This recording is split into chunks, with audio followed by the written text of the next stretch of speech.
Assalamualaikum warahmatullahi wabarakatuh. Selamat datang di kelas Ekonomi Mikro bersama saya Rini Deswariani.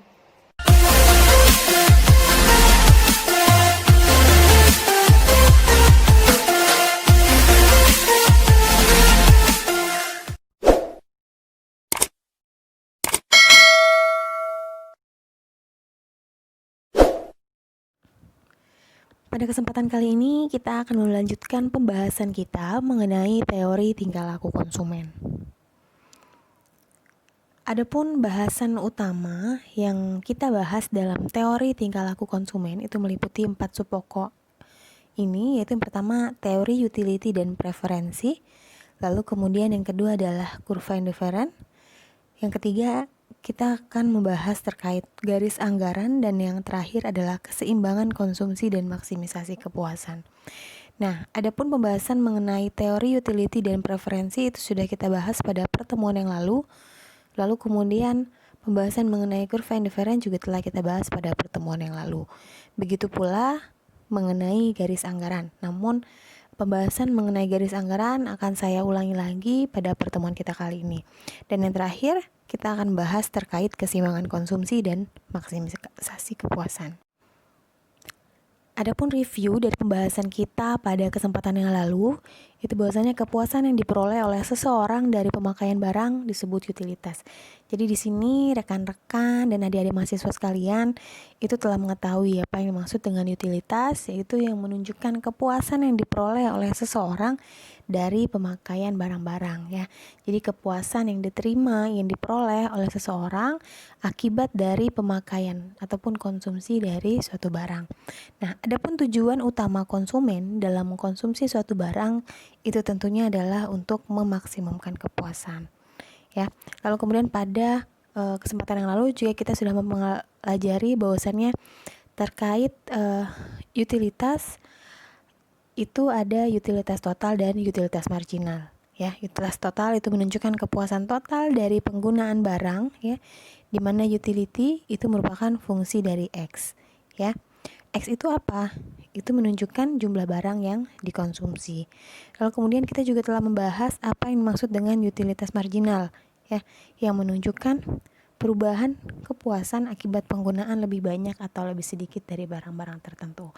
Atau dapat juga kita sebut utilitas marginal, itu menunjukkan perubahan kepuasan akibat perubahan ya konsumsi ataupun penggunaan dari suatu barang tertentu.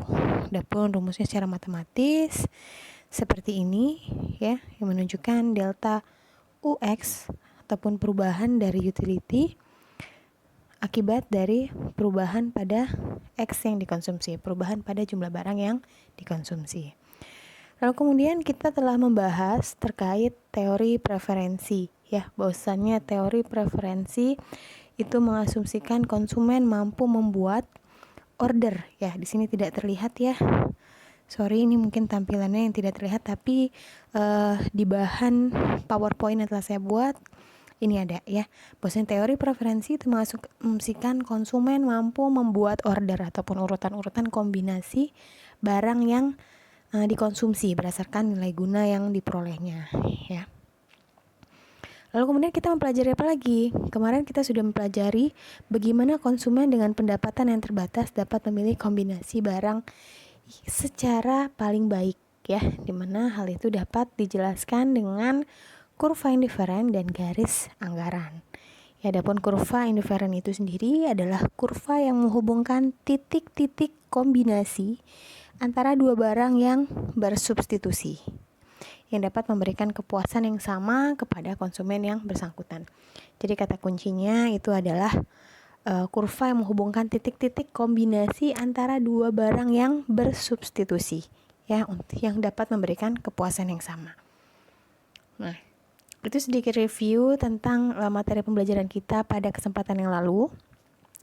Adapun pada kesempatan kali ini kita akan membahas terkait garis anggaran.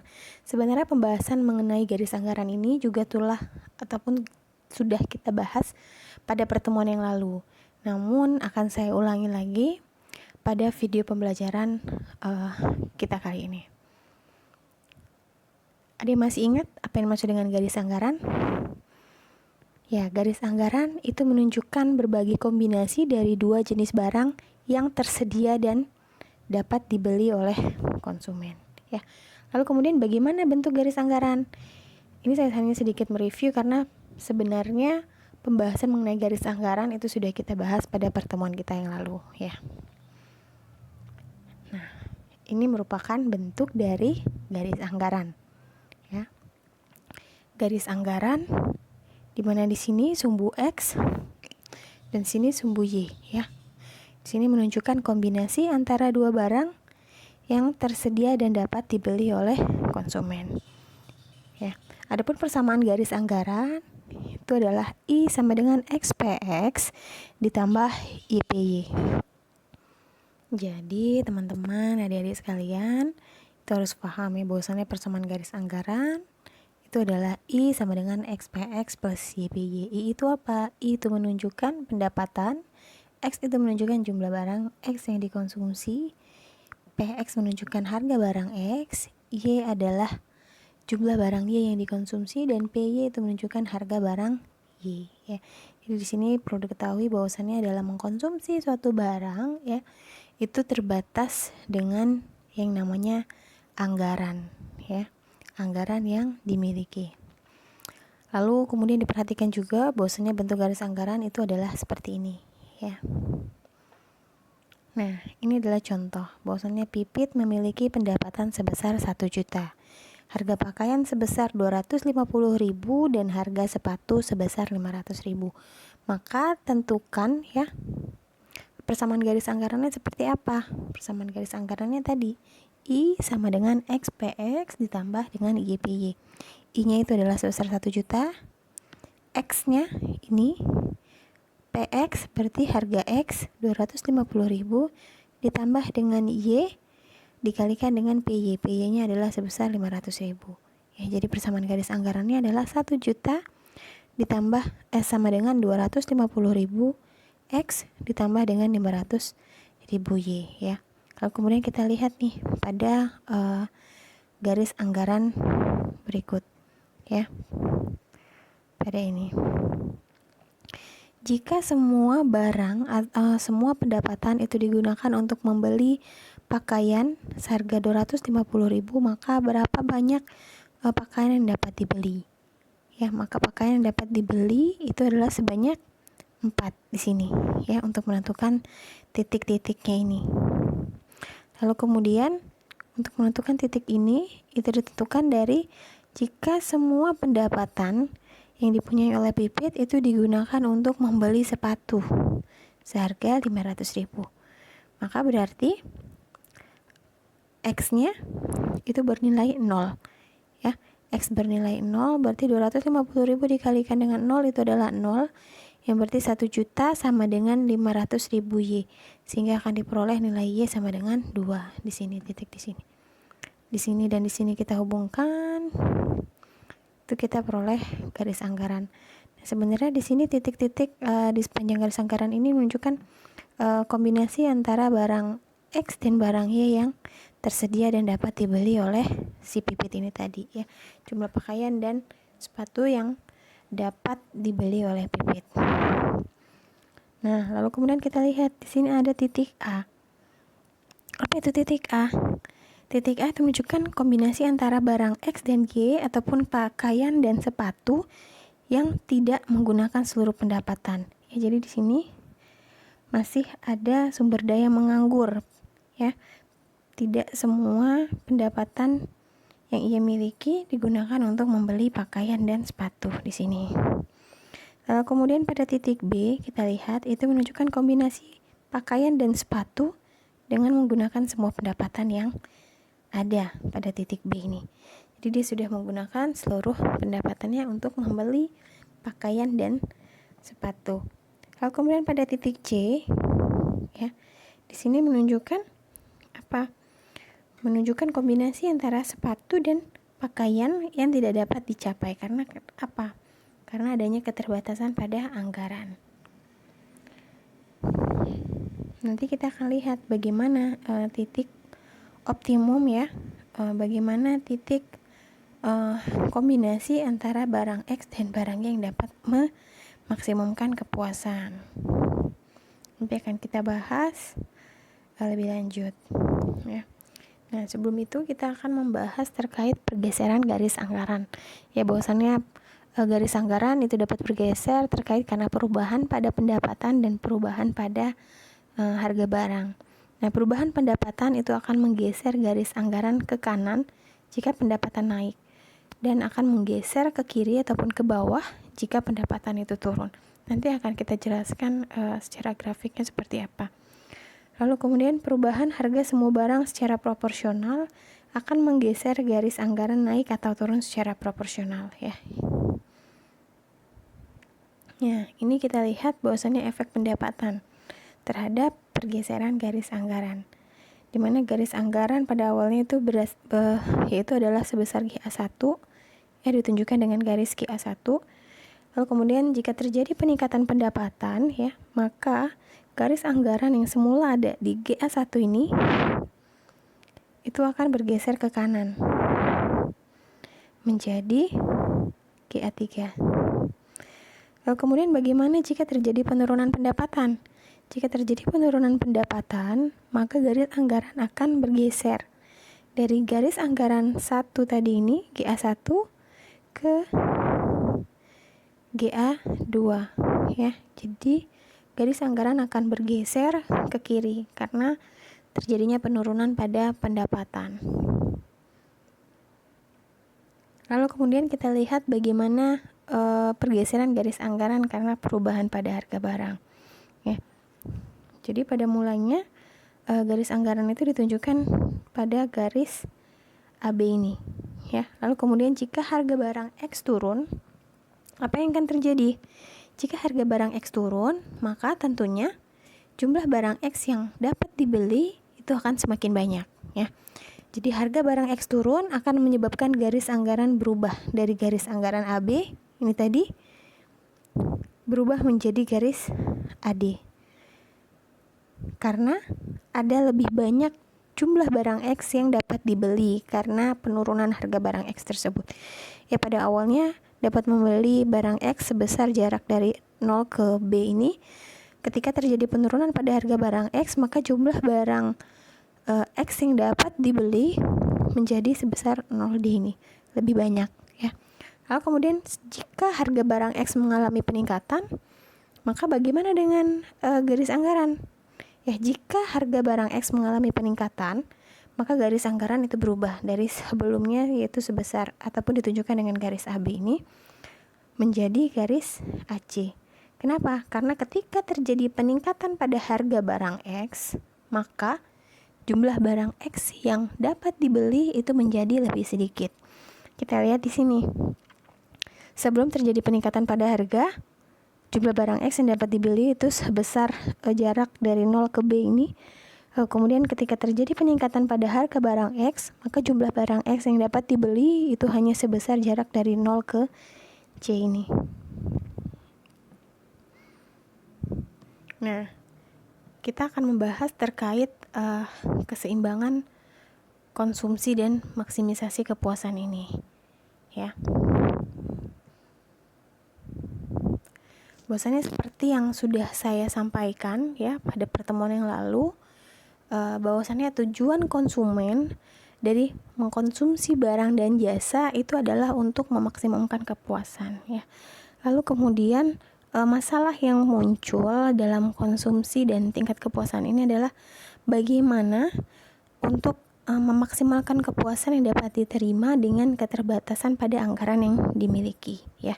Nah, adapun tingkat kepuasan maksimum itu ditentukan oleh dua hal ini, yaitu adalah kurva indiferen dan garis anggaran. Di mana kurva indiferen ini menunjukkan kepuasan yang diterima oleh konsumen ya, dia menunjukkan tingkat kepuasan yang diterima oleh konsumen. Sedangkan garis anggaran itu menunjukkan batasan anggaran yang dimiliki oleh konsumen tersebut ya. Jadi bahwasannya tingkat kepuasan maksimum yang dapat dicapai oleh konsumen itu akan ditentukan dari kurva indiferen dan garis anggaran. Akan ditentukan pada dua hal ini ya. Dimana kepuasan maksimum rumah tangga itu tercapai saat kurva indiferen bersinggungan dengan garis anggaran, ya.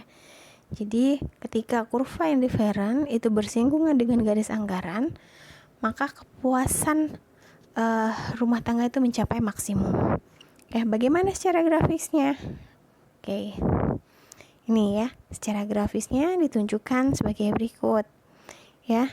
Kurva indiferen seperti sebelumnya itu kan menunjukkan titik-titik kombinasi antara dua barang yang bersubstitusi yang dapat memberikan kepuasan yang sama, ya. Ditunjukkan dengan garis KI ini, ya. Ini lalu kemudian ini menunjukkan garis anggaran. Tadi disebutkan bahwasanya kepuasan maksimum itu tercapai saat kurva indiferen bersinggungan dengan garis anggaran. Yaitu pada titik mana? Itu pada titik ini. Jadi pada titik ini itu rumah tangga akan mencapai kepuasan yang maksimum, ya, dari anggaran yang dimilikinya ataupun pendapatan yang dimilikinya, dan dapat memberikan kepuasan maksimum baginya. Nah, kita lihat di sini, ya. Bahwasannya di sini kita lihat ada KI1, KI2 dan KI3. Ya, ini KI1, KI2 dan KI3. Pada titik A pada kurva indiferen 1, KI1 itu menunjukkan kurva indiferen 1, ya. KI2 itu menunjukkan kurva indiferen 2 dan KI3 menunjukkan kurva indiferen 3. Pada titik A, ini kita lihat bahwasannya pada kurva indiferen 1, ya. Titik A itu berada pada kurva indiferen 1, menunjukkan kepuasan belum maksimal. Kenapa? Karena masih bisa ditingkatkan lagi sebenarnya. Kombinasi antara barang X dan barang Y yang dikonsumsi masih bisa ditingkatkan lagi, ya.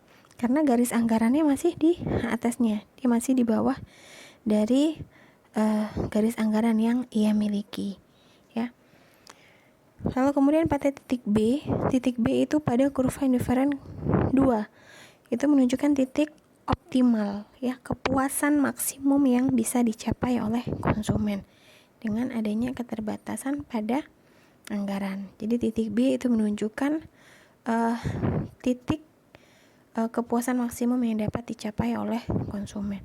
Sedangkan kita lihat pada kurva indiferen yang ketiga, ya, itu menunjukkan titik yang tidak dapat dicapai oleh konsumen. Kenapa? Karena adanya keterbatasan pada anggaran, ya. Pada titik C ini membutuhkan anggaran yang lebih besar. Jadi dari gambar ini kita ketahui bahwasanya titik B itu, ya, yang merupakan titik konsumen dapat mencapai kepuasan yang maksimum. Nah, secara matematis kepuasan maksimum mencapai konsumen itu ditunjukkan sebagai berikut, ya. Adapun syarat-syaratnya ada 2 syarat. Yaitu pertama ada syarat keharusan, bahwasanya turunan pertama dari persamaan ataupun dari fungsi utility itu harus sama dengan 0. Lalu kemudian syarat kecukupannya itu bahwasanya turunan kedua itu harus bernilai negatif. Ini samalah seperti yang lainnya, ya. Bahwasanya syarat keharusan dan syarat kecukupan. Nah, di mana keseimbangan konsumen itu tercapai bila yang pertama adalah marginal utility X dibagi dengan harga X itu sama dengan marginal utility Y dibagi dengan harga Y, ya, dan seterusnya. Lalu kemudian yang kedua, bahwasannya X dikalikan dengan PX ditambah Y dikalikan dengan PY dan seterusnya itu adalah sama dengan anggaran yang dimiliki ataupun sama dengan pendapatan yang ia miliki, ya. Jadi penjumlahan jumlah barang dan harganya itu harus sama dengan jumlah ataupun pendapatannya, ya, ini.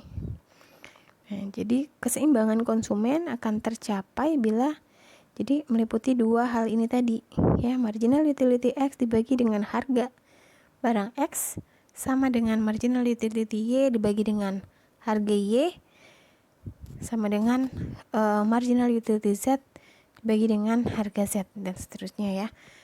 Lalu kemudian yang kedua, bahwasannya jumlah barang yang dikonsumsi dikalikan dengan harga barang tersebut, ya, penjumlahannya itu adalah sama dengan pendapatan yang dimiliki. Kita lihat contoh soal. Ya, di sini diketahui bahwasannya fungsi utility itu adalah X, Y. Fungsi utility itu adalah X, Y. Di mana pendapatannya adalah sebesar 10, harga X adalah 2 rupiah, harga Y adalah 5 rupiah. Ini kita hanya contoh ya. Kita menggunakan nilai-nilai yang tidak terlalu besar ya. Nah, lalu bagaimana kombinasi antara barang X dan Y yang dapat dikonsumsi untuk mencapai kepuasan maksimum? Itu yang ditanya ya. Lalu kemudian pemecahan masalah ataupun pembahasannya sebagai berikut ya. Jadi bahwasanya diketahui fungsi dari utility-nya adalah XY ya. I ini menunjukkan pendapatannya tadi, PX sebesar 2 dan PY sebesar 5. Jadi pertama yang kita cari itu adalah bagaimana nilai dari marginal utility X-nya. Marginal utility X itu diperoleh dari turunan pertama dari fungsi utility terhadap X ya. Jadi kita lihat turunan pertama dari fungsi ini terhadap X. Turunan pertama dari fungsi ini terhadap X itu adalah Y ya. Lalu kemudian marginal utility Y itu menunjukkan turunan pertama dari utility itu terhadap Y ya. Jadi kita lihat dari fungsi ini turunan pertama utility terhadap Y itu adalah X dari sini ya. Lalu kemudian setelah itu baru kita bisa untuk mencari kepuasan maksimum. Tadi diketahui bahwasannya yang pertama adalah marginal utility X dibagi dengan harga X itu sama dengan marginal utility Y dibagi dengan harga barang Y ya. Kita sudah mempunyai nilai marginal utility X itu adalah Y dibagi dengan PX, PX-nya itu adalah sebesar 2. Lalu kemudian marginal utility Y itu adalah X ini dibagi dengan harga Y sebesar 5 ya. Jadi Y per 2 sama dengan X per 5. Lalu kita bisa kalikan sehingga kita peroleh nilai ini, kita kalikan ya, dimana 2X sama dengan 5Y. Lalu kemudian kita cari nilai X sama dengan 5Y dibagi 2 ya, sehingga kita dapat persamaan 1 ya. Sehingga kita dapat persamaan 1 ini. Maksudnya X sama dengan 5Y per 2. Lalu kemudian tadi yang kedua adalah bahwasannya penjumlahan dari jumlah barang dikalikan dengan harganya ya. Dijumlahkan itu sama dengan I ya. Bahwasannya X PX ditambah dengan Y PY itu adalah sama dengan I. X-nya ini adalah X, lalu kemudian PX tadi harga barang X adalah 2. Lalu kemudian Y dikalikan dengan harga barang Y sebesar 5. Sama dengan I. I-nya tadi adalah 10 ya. Sehingga kita peroleh bahwasannya 2X plus 5Y itu sama dengan 10. Lalu kita cari nilai X-nya. Bahwasannya 2X itu sama dengan 10 dikurangi dengan 5Y, sehingga akan diperoleh X sama dengan 10 min 5Y per 2 ya. Sehingga kita dapat persamaan kedua ini. Nah, lalu kita dapat mensubstitusi antara persamaan 1 dan persamaan 2 ini tadi. Bahwasannya persamaan yang satu telah kita peroleh bahwasannya X sama dengan 5Y per 2.